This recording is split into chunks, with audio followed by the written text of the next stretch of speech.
Friends, இப்போ நம்ம பார்க்க போகிறது வரலாற்றில் முஸ்லீம் அரசர்களும் அவர்கள் ஆட்சி புரிந்த வருடங்களையும் ஷார்ட்கட்ஸில் கொடுத்துருக்கேன்.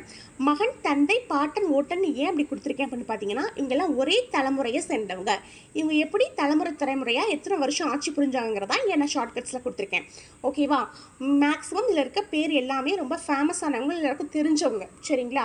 ஃபஸ்ட்டு ரொம்ப ஃபெமிலியரானவங்கன்னு பார்த்தா நம்ம ஷாஜஹான். அவர் தான் தாஜ்மஹாலை கட்டினார். சரிங்களா? அவரோட பையன் வந்து அவுரங்கசீப், அவரோட அப்பா வந்து ஜஹாங்கீர். சரியா? இது 16ஆம் நூற்றாண்டில் நடக்கிற கதை. 16ஆம் நூற்றாண்டு. சரிங்களா? அப்போ ஷாஜஹானுக்கு 5 வயசாக இருக்குது. ஸோ ஜஹாங்கீர் ஆட்சி புரிகிறாரு. 27 வயசு வந்தோன்னே அவர்கிட்ட பொறுப்பு ஒப்படைக்கிறாரு. சரியா?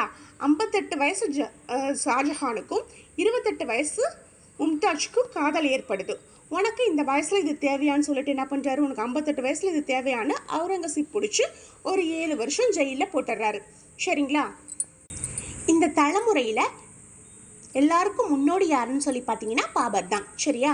பாபர் கிட்டத்தட்ட குறைஞ்சபட்சம் 4 வருஷம் ஆட்சி புரிஞ்சிருக்காரு. 26 to 30 வரைக்கும் தான் ஆட்சி புரிஞ்சிருக்காரு. அவர் 15 ஞாபகம் வச்சுக்கோங்க. மொத்தம் 4 வருஷம் தான் ஆட்சி புரிஞ்சிருக்காரு. அவுரங்கசீப்பும் அக்பரும் தான் கிட்டத்தட்ட 49 வருஷம் ஆட்சி புரிஞ்சிருக்காங்க. அக்பரும் அவுரங்கசீப்பும் தான் இதில் லீடிங். சரிங்களா? பாபர் தான் இதில் லோயஸ்ட்டாக ஆட்சி புரிஞ்சவர்.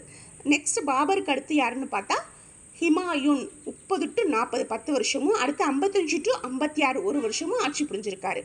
அக்பர் வந்து 1556 to 1605 வரைக்கும் கிட்டத்தட்ட 49 வருஷம் ஆட்சி புரிஞ்சிருக்காரு.